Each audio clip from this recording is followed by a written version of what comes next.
ou Frédéric. Vas-y, Frédéric. Alors, je commence. Mesdames, Messieurs les députés, je suis ravie de vous retrouver ici, une commission que je connais depuis longtemps, mais vraiment ravie de venir vous parler de la question de l'eau et des zones humides. Donc, je remercie Madame la Présidente de me donner la parole en tant que présidente de Ramsar France, et je suis venue avec Luc Barbier, administrateur de Ramsar France, et VP de l'Agence de l'eau à Picardie. Ramsar n'est pas un acronyme, c'est le nom d'une ville iranienne où a été signée en 1971 la Convention internationale sur la conservation et l'utilisation des ressources naturelles, donc les zones humides.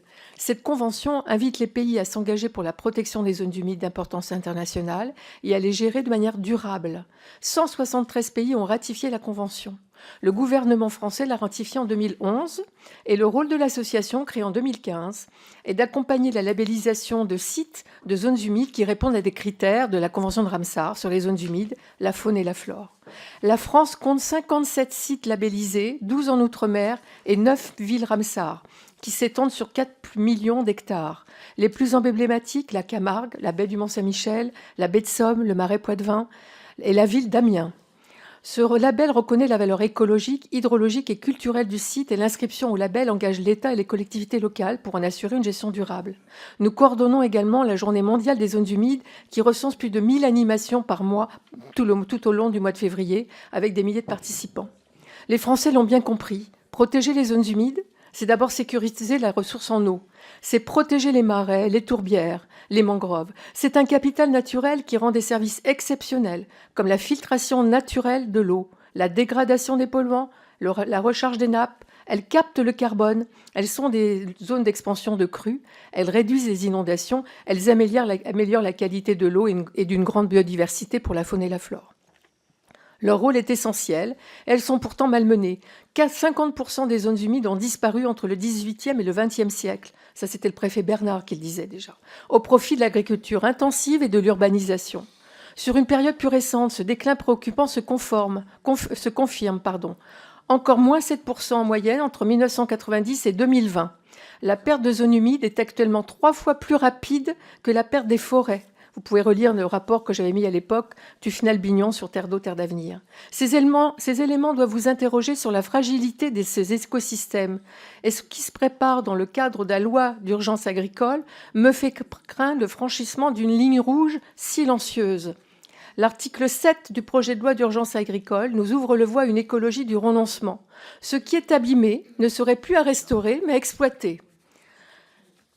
C'est prendre acte de sa dégradation pour mieux organiser la perte de sa fonctionnalité. Ce serait légaliser un recul environnemental majeur et une remise en cause du principe ERC, éviter, réduire, compenser. Ce serait un renversement de logique publique. On protège uniquement ce qui est en bon état et on contourne la séquence ERC. Le texte concerne tous les projets relevant de la nomenclature IOTA, la police de l'eau, et qui affectent une zone humide, n'importe laquelle, même celle bénéficiant d'un classement environnemental supérieur. Quand le préfet autorise un tel projet ou reçoit une déclaration, il peut prescrire un certain nombre de mesures aux porteurs de projet qui en fait la demande. Ces mesures peuvent relever de l'évitement de certains dommages, de la réduction des atteintes ou de la compensation écologique. Le nouveau texte vise l'ensemble des prescriptions, dont la compensation. Selon la nouvelle disposition, les prescriptions préfectorales, dans ce cas, seraient proportionnées aux fonctionnalités de la zone impactée. L'exposé des motifs est très clair sur l'objectif de cette mesure, faire en sorte que les zones déjà altérées, les mesures de compensation ou les prescriptions générales soient fortement allégées. L'idée étant que, malgré le classement de la zone comme humide au regard de critères légaux, ces espaces puissent servir à la production agricole avec des contraintes minimes. Autrement dit, les zones humides non fonctionnelles, il y en a, bénéficieraient d'un régime allégé et simplifié. Cette disposition n'est que la reprise sous une autre forme de la précédente disposition du projet de loi Duplon qui visait à créer des zones humides fortement dégradées. Et là, je crains aussi qu'il y ait un amendement en ce sens. À première vue, la nouvelle mesure semble de bon sens et correspond à la pratique. Les préfets, quand ils ordonnent des mesures, les adaptent généralement aux caractéristiques de la zone. En outre, des mesures compensatoires sont fondées sur le principe d'équivalence écologique qui signifie qu'on restaure à hauteur des dommages qui sont causés. Aujourd'hui, une zone qui a perdu ses fonctionnalités subit donc moins de dommages que les mesures compensatoires, et les mesures compensatoires y sont généralement plus faibles. Ces éléments relèvent aujourd'hui de l'appréciation des services préfectoraux, et il faut que ça reste ainsi. Cependant, le changement majeur est que la nouvelle disposition est formulée de manière impérative dans la loi. Il ne s'agit plus d'une possibilité ou d'une latitude pour le préfet dans certains cas, mais désormais d'une obligation. Ainsi, les prescriptions qui ne seraient pas proportionnées seraient automatiquement une cause d'illégalité de l'arrêté préfectoral. Demain, si les simplifications sont inscrites dans la loi, elles deviendront opposables et réduiront la capacité d'adaptation locale. On passera d'une souplesse encadrée à un affaiblissement structurel de la protection. Nous demandons purement et simplement la suppression de cet article. Je passe la parole à Luc pour compléter mon propos. Je vous remercie. La difficulté pour appréhender le sujet des zones humides relève en partie de leur grande diversité. Qu'y a-t-il de commun entre la Camargue, la Brenne, la vallée de la Somme, le golfe du Morbihan ou le lac du Bourget? C'est la présence de l'eau. Les végétations et les usages varient beaucoup d'une région à l'autre et ne facilitent pas l'identification d'une zone humide.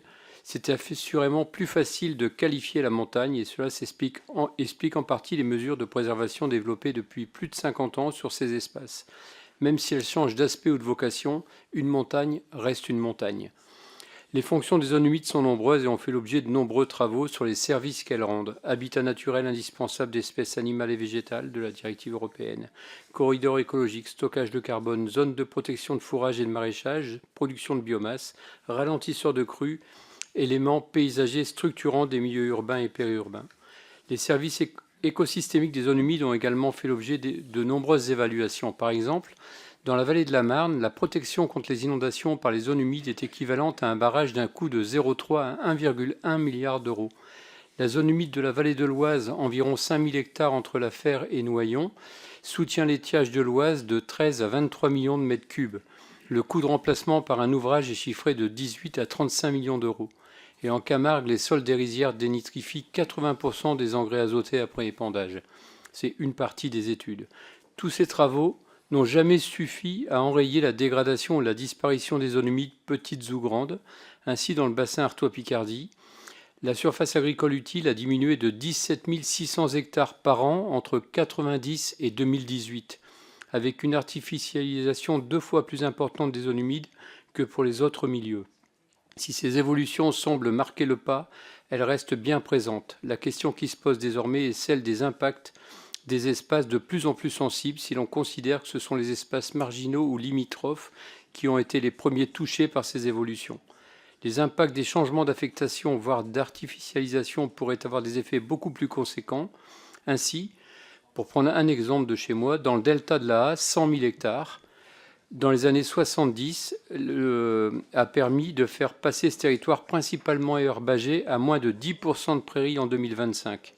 Ces évolutions ont permis aux agriculteurs de produire des cultures plus rémunératrices et aux zones urbaines et industrielles de se développer.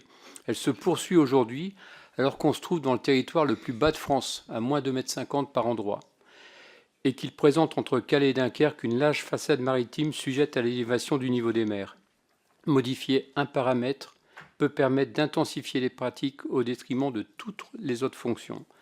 Maintenir l'agriculture en zone humide est très certainement l'une des clés pour réussir à préserver ces espaces sur le temps long.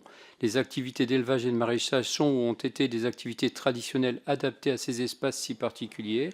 Les acteurs des zones humides de tous bords ont œuvré collectivement depuis plusieurs décennies pour obtenir une indemnité spéciale zone humide. Ils n'y sont jamais parvenus. Il s'agit, à l'instar de ce qui a été fait pour les zones de montagne, de garantir une juste rémunération pour des agriculteurs qui ont plus de contraintes, mais qui contribuent directement à préserver des milieux d'une extraordinaire qualité, des espaces stratégiques pour la société et une ressource indispensable à l'avenir de l'humanité. Nous disposons de nombreux exemples qui démontrent qu'il est possible de concilier environnement et agriculture tout en veillant à la performance économique des exploitations. Préserver les zones humides dans un contexte de changement climatique nécessite de préserver leur intégrité au regard des enjeux actuels et futurs des 4 degrés qui sont prévus pour 2100. Et contrairement à une idée reçue, il convient de conserver l'eau en hiver et en été pour préserver les zones humides. Et on pourrait parler particulièrement des tourbières. Le principe qui est proposé dans le projet de loi de ne pas aggraver est intéressant dans un monde stable, mais aujourd'hui, la place et le rôle des zones humides doivent être considérés sous 2 angles majeurs: préserver la ressource en eau qualité-quantité pour les générations futures et contribuer à tempérer les effets du changement climatique, sécheresse et inondations. Il ne faut pas déformer la réalité ou s'arranger avec elle, les risques étant de générer des désordres plus importants sur la disponibilité de la ressource en eau, la capacité d'absorber avec des dommages moindres une crue ou une inondation exceptionnelle, avec des risques limités sur les biens et les personnes et sur la biodiversité. Les zones humides, plus que tout autre milieu naturel, jouent aujourd'hui un rôle indispensable au service de la société. Les évolutions attendues avec le changement climatique vont générer de nouvelles tensions.